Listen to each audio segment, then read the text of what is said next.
சரி. ஒரு சின்ன வீடியோவா பார்த்துருவோம். இப்ப என்ன பண்ண போறேன்னா, 10 எலிமெண்ட்ஸ் மேக்ஸிமம். அதுக்குள்ள நான் எத்தன வேணாலும் யூஸ் பண்ணிக்கலாம். அத நான் nன்னு எடுத்துக்கிறேன். ரைட்டா? அப்ப என்ன செய்யலாம்? printf இந்த nக்கு ஒரு வேல்யூ குடுங்க. என்ன ஆகுதுன்னு பார்ப்போம். enter n. இப்ப என்னோட வேல்யூ நீ 3ன்னு குடுத்தேன்னா, அது 3 எலிமெண்ட்ஸ ப்ராசஸ் பண்ணும். என்னோட வேல்யூ நீ 5 குடுத்தேன்னா, 5 எலிமெண்ட்ஸ் அரேல எடுத்துக்கணும். என்னோட வேல்யூ 10 குடுத்தேன்னா 10 எலிமெண்ட்ஸ் எடுக்கணும். 10க்கு மேல குடுக்க முடியாது. ஏன்னா, இதுல நீ 10ன்னு அரேயோட சைஸ் டிஃபைன் பண்ணியிருக்க. சரியா? scanf enter n. Sorry scanf தப்பா போடுறனே. %d, %n. இப்ப n வாங்கிட்டு, அப்ப n5னா 5 எலிமெண்ட்ஸ், n3னா 3 எலிமெண்ட்ஸ். அப்ப enter n அரே எலிமெண்ட்ஸ். அப்ப இதுல என்ன போடணும்? 1 less than nன்னு போடு. ரைட்டா? n 3ன்னு அசியூம் பண்ணேன். less than 3. equal toனா இந்த இடத்துல 2 தானே போட்டேன். n3னா 2 போட்டையா? அப்ப என்ன போட்டுறணும்?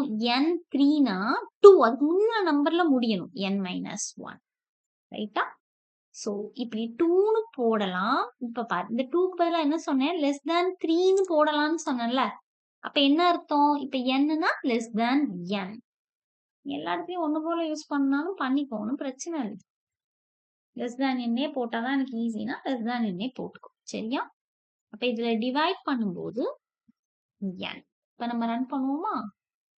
முதல்ல 3 எலிமெண்ட்ஸ் கொடுத்து பார்க்கலாம். enter n 3. 3 எலிமெண்ட்ஸ் நீ போட்டுக்கோ. 1 கீழ கொடுக்கணும்னாலும் கொடுக்கலாம். அல்லது ஸ்பேஸ் விட்டு கொடுக்கணும்னாலும் கொடுக்கலாம். 3 எலிமெண்ட்ஸ். வருதா? 201 3 ஆல டிவைட் பண்ணா கரெக்ட்டா டிவைட் ஆகுற மாதிரி கொடுத்துட்டேன். அதனால தான் 000ன்னு வருது. ஓகேயா? திருப்பி ரன் பண்றேன். 4 எலிமெண்ட்ஸ் கொடுப்போமா? 4. கொஞ்சம் சின்ன எலிமெண்டா கொடுக்கவா? 1 2 3 4. இல்லையே. என்ன பண்ணி வச்சிருக்கேன்? 9 அப்புறம் 99 அதுக்கப்புறம் 6 3 எலிமெண்ட் தான் கொடுத்துருக்கேன். ரைட். ரைட்டா? இதுவும் கரெக்ட்டா 4 ஆல டிவைட் ஆகுற மாதிரி கொடுத்து வச்சிட்டேன்னு நினைக்கிறேன். சரியா?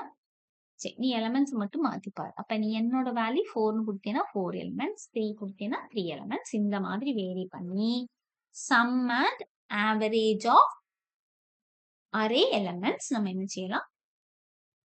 கால்குலேட் பண்ணலாம்.